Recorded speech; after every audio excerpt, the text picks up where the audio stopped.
क्या वास्तव में होती है बुरी आत्माएं? जानिए क्या कहते हैं शास्त्र।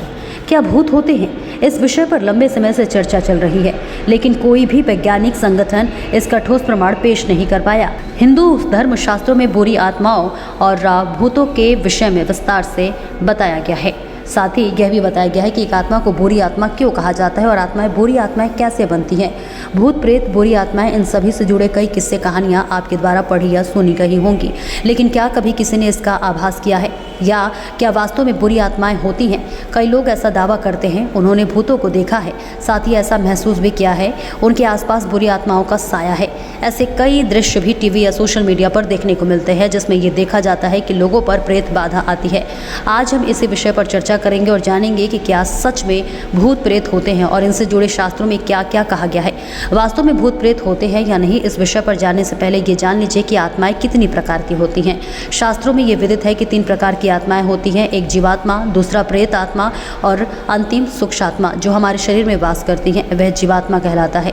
लेकिन जब जीवात्मा में वासना या कामनाएं निवास करती हैं तो उसे प्रेतात्मा कहते हैं, और ये जब आत्माएं सूक्ष्मतम शरीर में वास करती हैं तो उसे सूक्ष्मात्मा कहा जाता है। अब प्रश्न उठता है कि कौन बनते हैं भूत। शास्त्रों में इनका भी वर्णन मिलता है कि जो मनुष्य अपने जीवन में भूख, प्यास, रोग, क्रोध, वासना इत्यादि की इच्छाओं के साथ मृत्यु को पाता है उसे मृत्यु लोक में भूत बनकर भटकना पड़ता है। इसके साथ ही ऐसा भी कहा गया है कि जिस व्यक्ति की मृत्यु समय से पूर्व हुई हो, अर्थात दुर्घटना में, हत्या के कारण या आत्महत्या के द्वारा, तो उसकी भी आत्मा भी इसी लोक में भटकती रहती है। इसके साथ ही जिन आत्माओं का श्राद्ध कर्म, तर्पण इत्यादि नहीं किया जाता है उनकी आत्मा भी मृत्यु लोक में अपनी इच्छा पूर्ति के लिए भटकती रहती है। हिंदू धर्म ग्रंथों के अनुसार जिन पितरों का श्राद्ध या तर्पण स्वजन द्वारा नहीं किया जाता है वे आत्मा अपनी इच्छाओं की पूर्ति के लिए बुरी आत्मा का आवेश धारण कर परिवार के लोगों को या अन्य लोगों को परेशान करते हैं। इसलिए हिंदू धर्म में श्राद्ध एवं तर्पण को बहुत ही महत्वपूर्ण माना जाता है।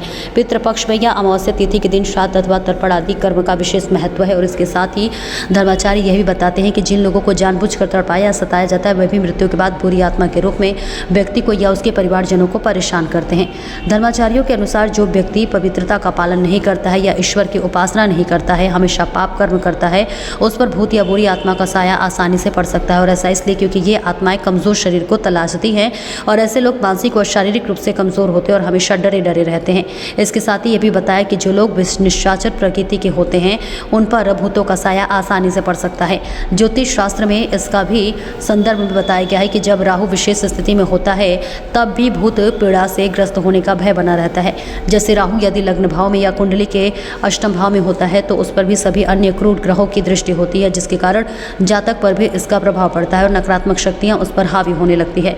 आपको जानकर यह आश्चर्य होगा कि बुरी आत्माओं को लेकर वैज्ञानिकों का यह मानना था कि न केवल आध्यात्मिक देश भारत में बल्कि अमेरिका जैसे विकसित देश में भी बुरी आत्माओं और भूत प्रेतों पर विश्वास किया जाता है।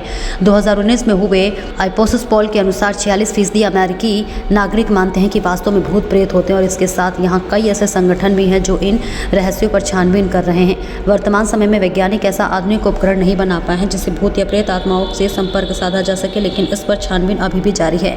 Bureau report, news India first. Latest update के लिए हमारे चैनल न्यूज़ इंडिया फर्स्ट को लाइक, शेयर एंड सब्सक्राइब करें एंड यस, बेल आइकन को प्रेस करना ना भूलें।